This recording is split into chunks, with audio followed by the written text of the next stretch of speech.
فنی جوک۔ ایک لڑکے اور ایک لڑکی نے اس دنیا سے تنگ ہو کر خودکشی کرنے کا ارادہ کیا۔ دونوں پہاڑ کی اونچائی پر گئے۔ دونوں نے کہا 3 گنتے ہی چھلانگ لگائیں گے۔ 3 گنتے ہی لڑکے نے چھلانگ لگائی اور لڑکی رک گئی۔ لڑکی لڑکے کو گرتے دیکھ رہی تھی، اچانک لڑکے نے پیراشوٹ کھول دیا۔ اب بتاؤ دھوکے باز کون ہے، لڑکا یا لڑکی؟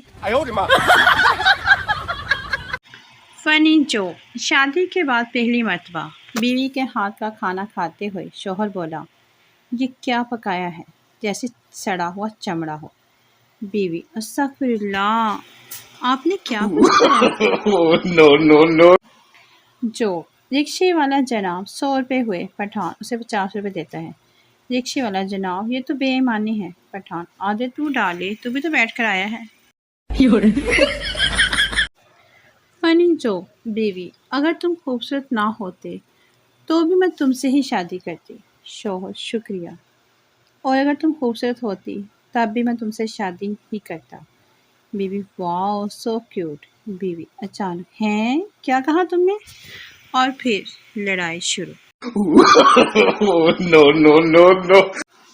جوک۔ شوہر: بیگم تم ملازمہ کو کیوں ڈانٹ رہی تھی؟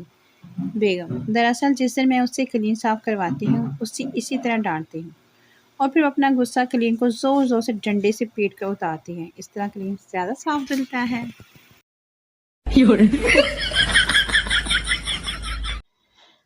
فنی جوک۔ ماجد صاحب اپنے برابر کے فلیٹ میں رہنے والی بیوہ رضوانہ سے پتنگیں بڑھانے کی کوشش کر رہے تھے۔ ایک روز سیڑھیوں میں تنہائی میں کچھ دیر گفتگو کا موقع ملا تو ماجد صاحب نے جرأت کر کے رسمی باتوں سے آگے بڑھتے ہوئے کہا، میں جب بیدار ہوتا ہوں تو میرے خیال میں سب سے پہلا خیال آپ کا آتا ہے۔ یہ تو کوئی خاص بات نہیں۔ رضوانہ ادائے بے نیازی سے بولی، اوپر کے فلیٹ میں نیاز صاحب یہی کہتے ہیں، لیکن آپ یہ بھی تو دیکھیں کہ میں نیاز صاحب سے بہت پہلے بیدار ہوتا ہوں۔ ماجد صاحب نے متانہ سے یاد دلایا۔ جو مریض ڈاکٹر سے: ڈاکٹر صاحب مجھے آواز تو سنائی دیتی ہے مگر کوئی دکھائی نہیں دیتا۔ ڈاکٹر حیرت سے: ایسا کب ہوتا ہے؟